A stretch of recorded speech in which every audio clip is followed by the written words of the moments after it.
You're listening to Strange by Nature, your guide to the strange, weird, unbelievable, and improbable wonders of the natural world.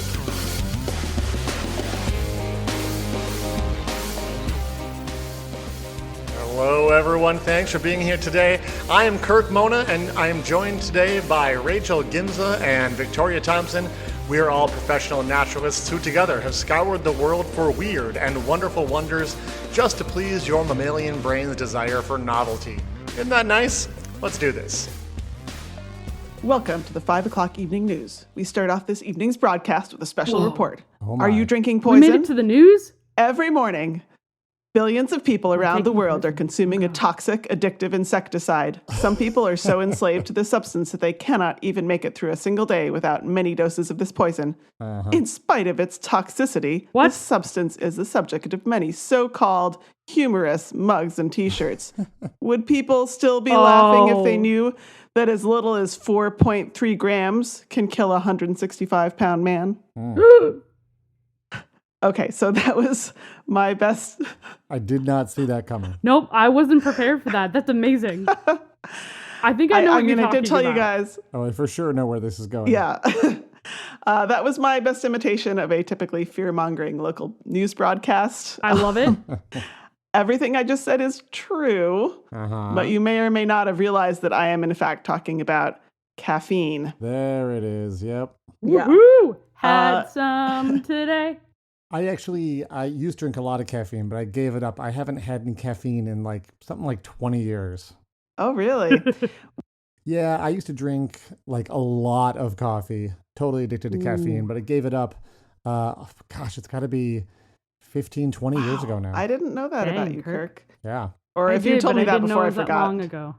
Yeah, it was quite a deal. Well, other than Kirk, many of us are dependent on our beloved Rachel, as I recall, you like to call them hot bean water and hot leaf water. Yes. Nice. Yeah. Otherwise known as coffee and tea. Oh, so Most delicious. people know, yes, they are. Most people know, of course, that coffee beans and tea leaves come from plants, a small tree and a shrub, respectively. What a lot of people haven't thought about is why there is caffeine in these plants. Oh, yeah. Yeah. As I alluded to earlier on the evening news. No, it's not. To keep Not people working. awake. It is an insecticide. Caffeine is Right. toxic to insects in large doses. So by having it in the leaves and other tissues, plants discourage insects from eating them. Makes sense. But it may also be helpful to the plant in discouraging competition. There's some evidence that when the leaves fall to the ground, the caffeine leaches into the soil and prevents seeds of other plants from germinating. Oh, interesting. Yeah. I mean, we see that in other plants. Yeah. Well, and also Wild. one of the sources said that a small amount of caffeine gets into the nectar of the flowers of these plants and just slightly buzzes the insects. So then Buzzes, yeah. they come back for more. Yeah. That's interesting. I don't know how true that is. Sure. Yeah. And while most of us get our caffeine from coffee and tea, there are other plants that produce it. Around 60 of them that are known. Yeah. Oh, wow. Most people are aware that chocolate also has some caffeine in it. Yeah. I guess I have had caffeine Yes. from chocolate. I read recently that the other compounds in chocolate sort of somewhat modify the effects of the caffeine so it doesn't keep you awake as much. The theobromine will do that? Yeah, the theobromine and other stuff is in there as well. Right.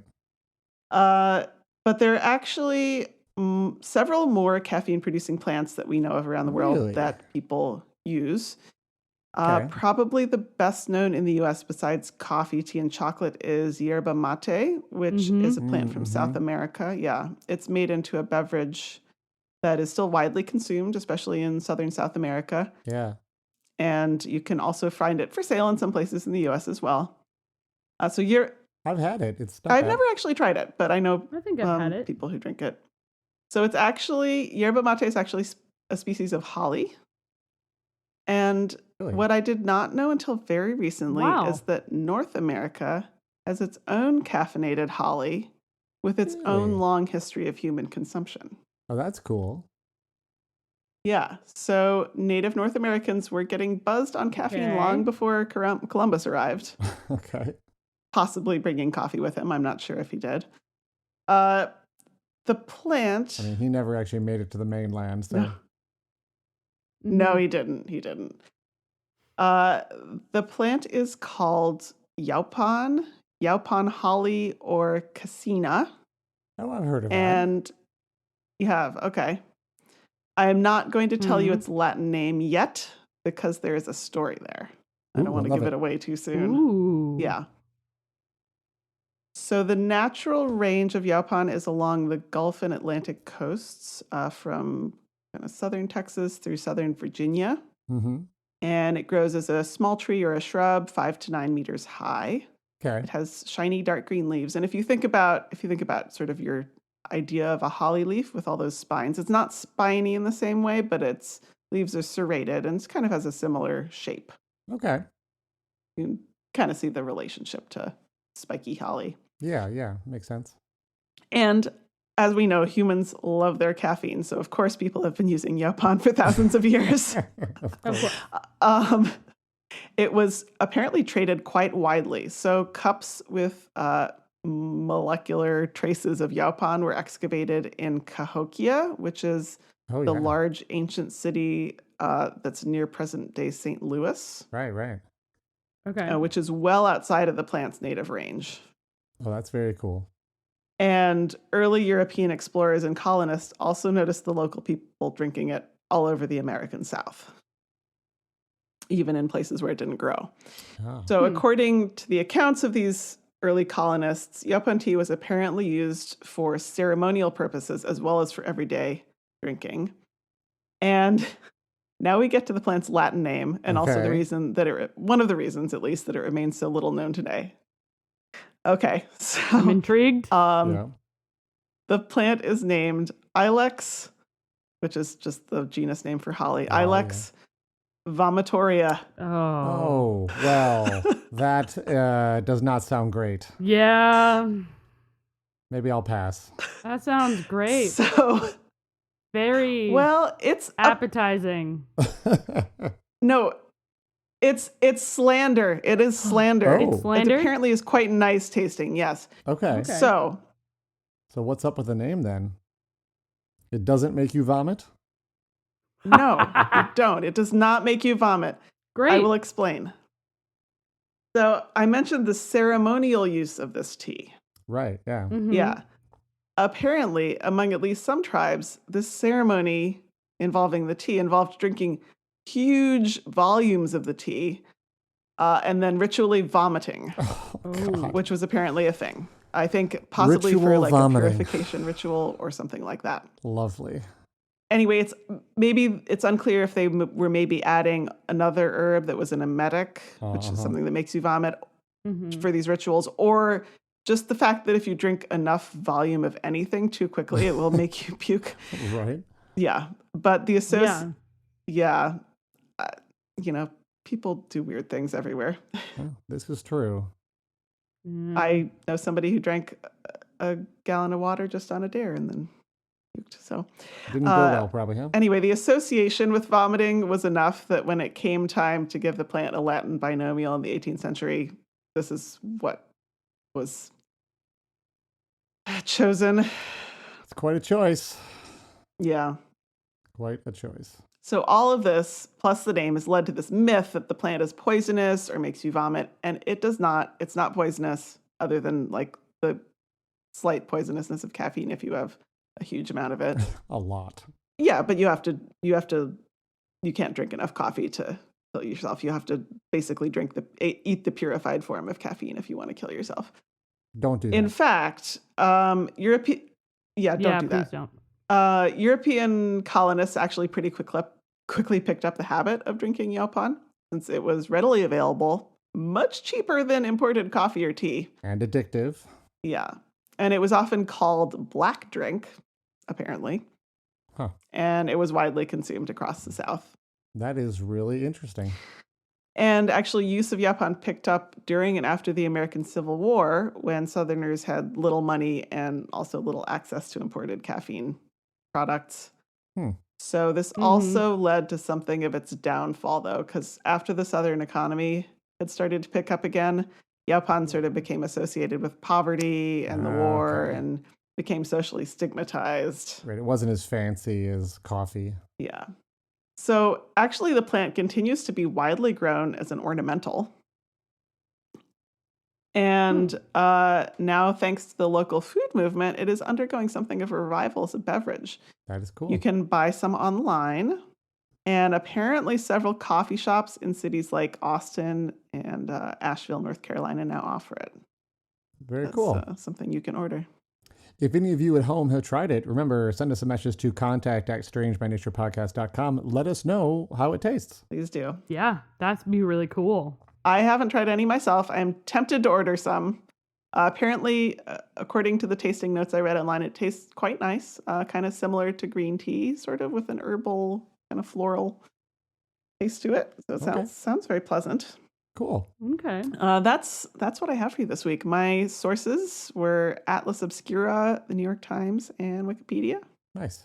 And I found out about this and I was like, wow, I never heard of that. That is so cool. And I just wanted to share it with you. Well, thanks so much, Victoria. That was really cool to find out about. Yeah, well, that's what I got. We're going to take a little break. And when we come back, it will be Kirk.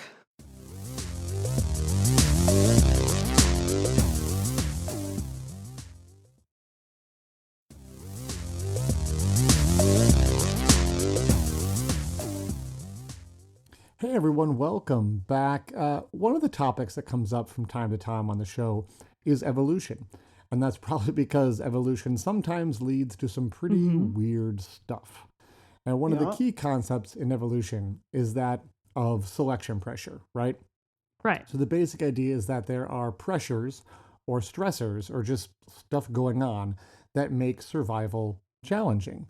And those animals or plants that can better survive those challenges are more likely to survive and thus pass on their genes or their genes to the next ones that are likely to get passed on to the next generation. So over time, the pressures actually shape the species or change it so much we would consider it a separate new species. Selection pressures can be literally anything that affects survival. So I thought it might be interesting this week to look at strange and interesting examples of times where the main selection pressure on plants and animals was none other than us, humans. Ooh. You mean aside from like breeding domesticated animals? Right. I was Yeah, not that. And plants. genetic modified. Nope, just sort of natural, not stuff that we created on purpose. Ooh. Yeah. So this is weird because I think that at least in our culture, we tend to, unfortunately, think of humans as separate from nature. Like if you think of a wilderness area, it's a place where humans are not present, or at least if they are present, they are there as guests. They're going to go home. We insulate ourselves from the world in our warm and air-conditioned houses, and we tend to act like nature has no effect on us, and we have no effect on it. Though, of course, that is ridiculous. It's especially ridiculous when there are 8 billion of us on the planet, right? So there are countless plants and animals that we're putting selection pressure on every single day. But I thought it might be fun to highlight some of the more notable ones. So here we go. I think the first one I ever heard of was the peppered moth. That's Biston betularia. And there's a good chance you've seen a peppered moth if you live in North America, Asia, or Europe. They are white moths that are peppered with black spots. It's a good name. Oh, yeah. The spots are really tiny, so it does look like someone dusted them in small grains of milled pepper, thus their common name.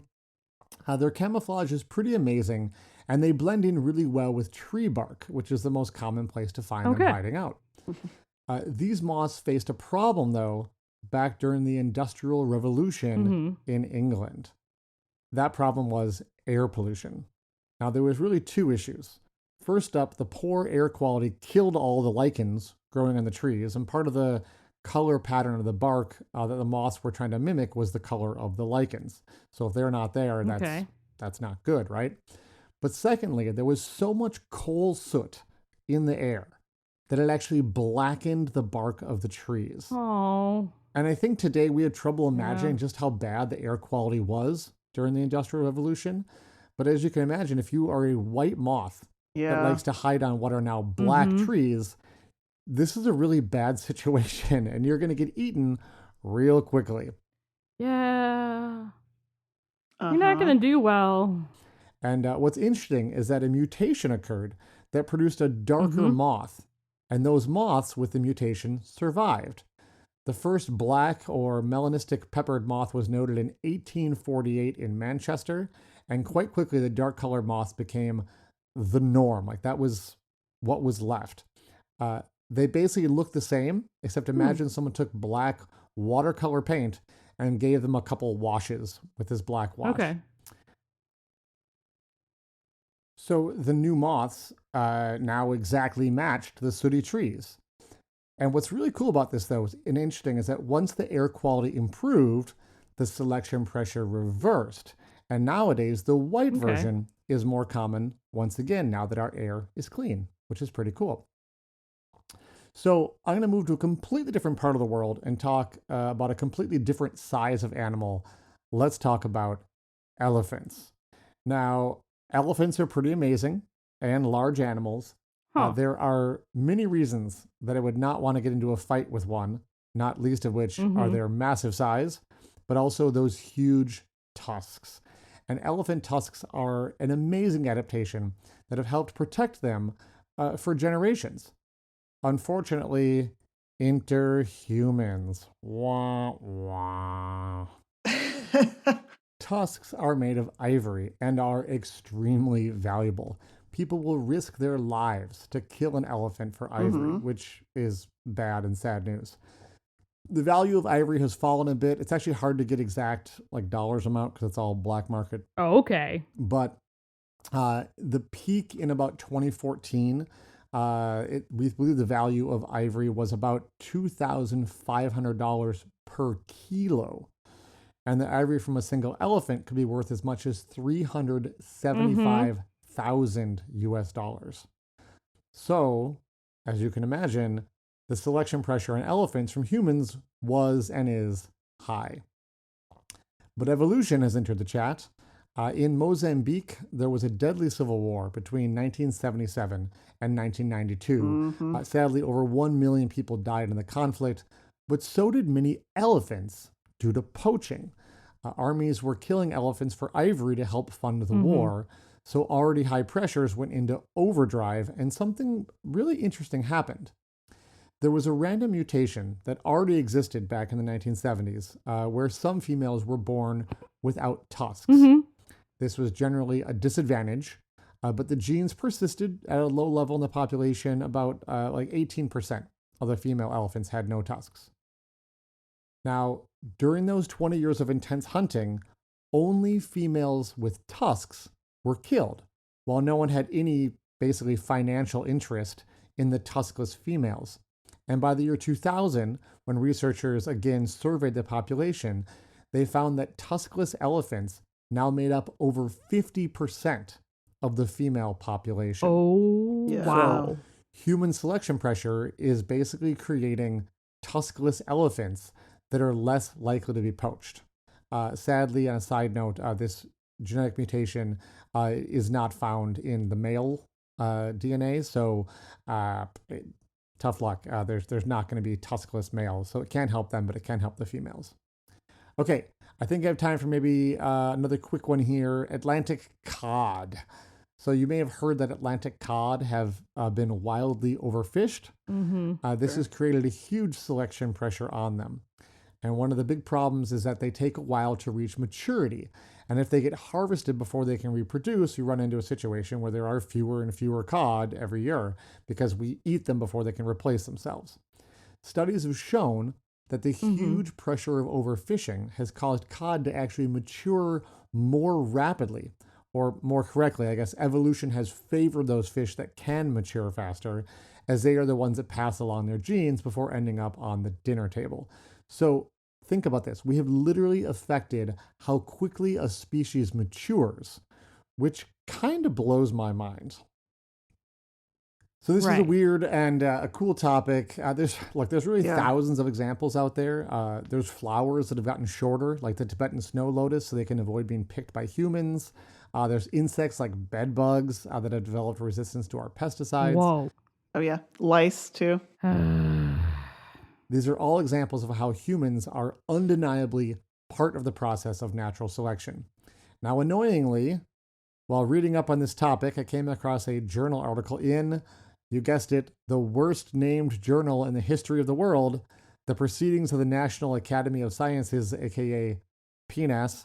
Yeah. The article was called Human-Induced Evolution Caused by Unnatural Selection Through the Harvest of Wild Animals. Look, this drives me crazy. Scientists, stop saying this. There is no such thing as unnatural selection. Yeah. Humans are part of nature. Us viewing ourselves as special and not a part of nature and unnatural is exactly what causes us to make decisions that presuppose that we can act like there will be no repercussions. We're part of the system too. Yep. Every decision we make places pressures on nature. Every decision has natural consequences for the species around us. And not only does our environment shape us through selection pressures, but we too shape Right. our environment. That isn't some strange, unique situation. That's No. just part of existing. Is it strange? You bet it is. But hey, welcome to Earth. So my sources this week were Berkeley's Understanding Evolution, Wikipedia, and oddly, study.com. So that's what I've got for you. We're going to go to break. When we come back, we'll have Rachel.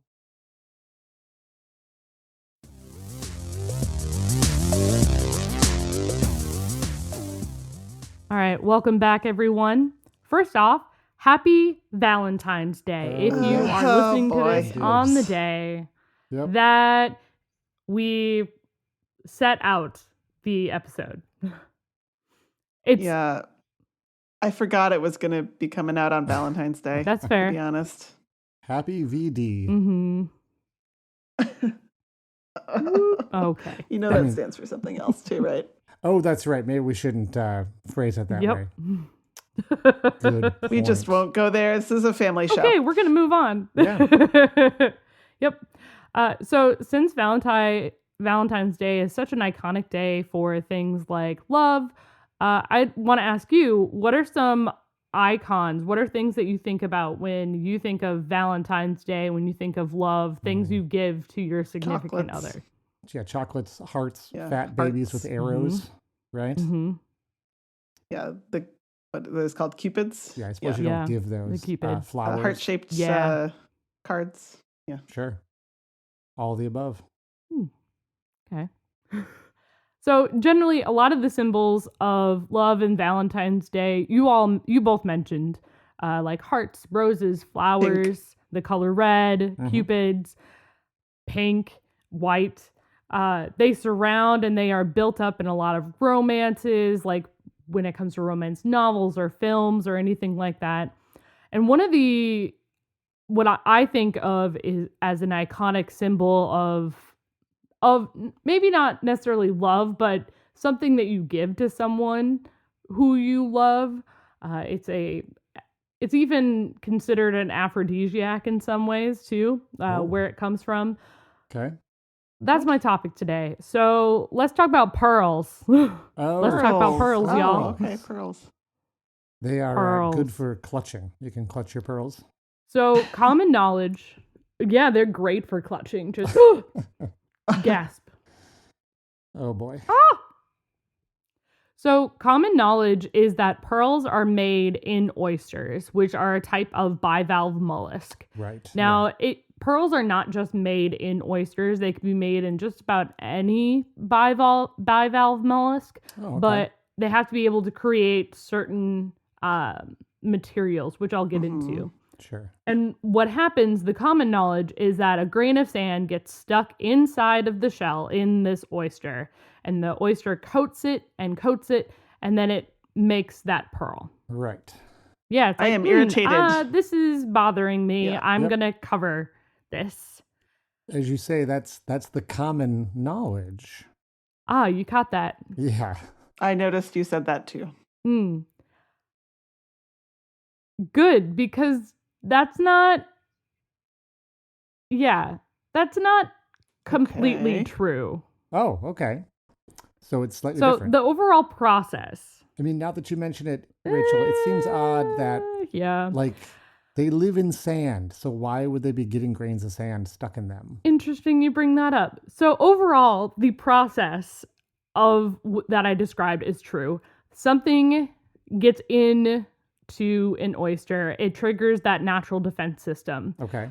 This oyster isn't able to remove whatever irritant is in there, whatever is bothering the very delicate muscle inside of that oyster shell. So it starts to secrete some substances that the same substance actually that the shell itself of the bivalve is made up of, which are aragonite and concholine.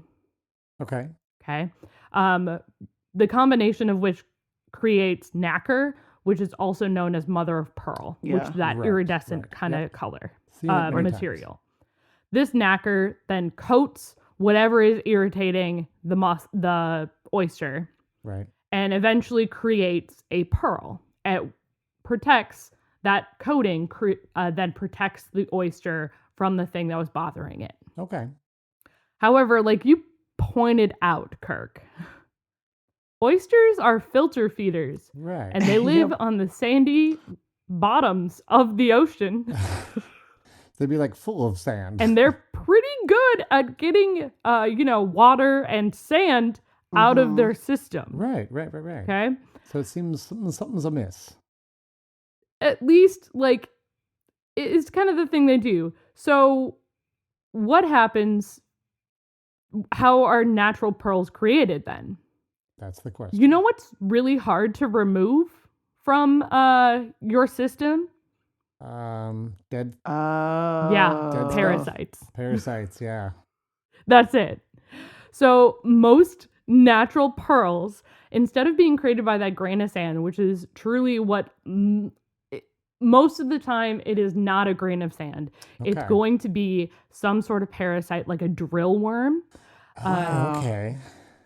That actually like drill into the oyster through the mantle of the shell. Wow. And it triggers this defense mechanism, and that is horrific. So what happens is this little drill worm, this little parasite is then within the oyster itself, and then it gets coated with this nacre. And the layers of nacre are 1/1000th of a millimeter thick. That's one layer.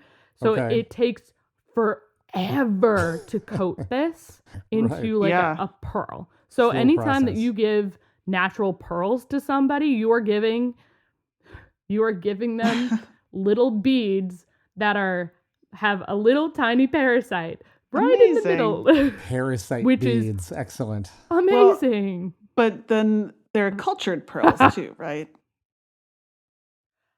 Yes, there are. So most pearls nowadays are actually cultured. They are not actually natural pearls, just because of the demand of pearls. Yeah, so much easier. Cultured pearls are where farmers will actually create a small slit within the mantle, and then they will introduce some sort of irritant. Oftentimes, it's like a really tiny bead or piece something of oyster similar. shell is what I've heard. And then piece of shell also works, and just allow it to grow. It's interesting that they start with something really small. You think if you had something that was almost pearl size, like a plastic bead, you could then just have it put a few coats on there and very quickly have a pearl. I guess you could, but I think that kind of size, the pearl would be able to expel it. Yeah. Interesting. Yeah. You gotta start a certain size. But they don't expel the pearl, so weird. I don't think so, because they are growing. It is a little bit of a flawed system, because it actually becomes part of the parasite itself is like buried into the mantle and is trying to eat part of the like shell itself, so it's coating, and because it's the same material as like the shell itself, like it's still gonna be like part of that muscle. So it's just creating like a bigger and bigger like bit. It's kind of like having like I guess a ball in your mouth or something. I don't know. But they don't ever expel Happy them. Valentine's Day. They just kind of have them. Yeah. It's really interesting. I suppose we're talking about, being able to expel it. They just, from an evolutionary standpoint, they're just working on using what they have at hand, the ability to make nacre, to coat an intruder.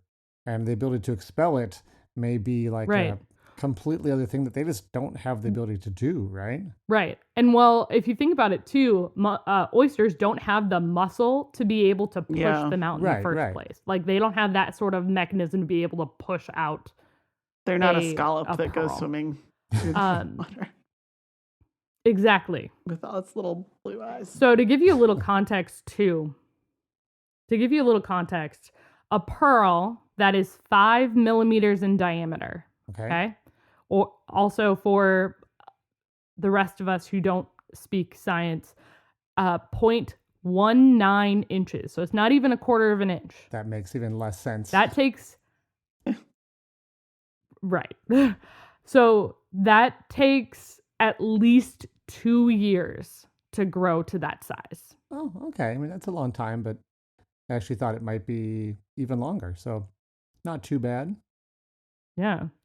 So I just wanted to talk about pearls today. They're really bizarre in how they're formed, and the fact that they're little parasites that are coated and coated and coated by outer shell, and the fact that they are the only gem on Earth that is made by an organism, not just mined out of the earth itself. It's created by a living creature. Are they a gem? Amber. It's one of the only. Huh, amber. Is that more of like a semi-precious stone? Is that a gem though? Yeah, I don't know. That's tricky one. I don't know. Arguable, I guess. Depends how you define gem, I guess. I'd have to look into it. It's wild on its own. So when you give your loved one that pearl necklace for Valentine's Day or for some anniversary, just know you're gifting them little parasites wrapped in layers and layers of oyster shell. Wow. That is My sources this week are the Natural History Museum. The Smithsonian Magazine had a really great article, and I also got some really good information from the How Stuff Works website. Oh, great. Yeah. That's all I have for y'all this week. I believe that's Awesome. it. That's it. So, yeah, that's the end of the show. Yeah, thanks everyone for listening. We'll see you next week. Bye. Bye-bye. Thanks everyone for listening to today's show. Be sure to subscribe. New episodes drop every Wednesday, and we love sharing this strange world with all of our listeners. If you would be so kind as to leave us a 5-star review, that would be great. It lets other lovers of the strange discover the show. You can reach out to us on social media by searching for Strange by Nature Podcast on Twitter, Facebook, and Instagram. You can send us an email as well. Our address is contact@strangebynaturepodcast.com. If you want more information about the show, you can also check out our website, which is strangebynaturepodcast.com. Until next week, get outside, stay curious, and embrace the strange.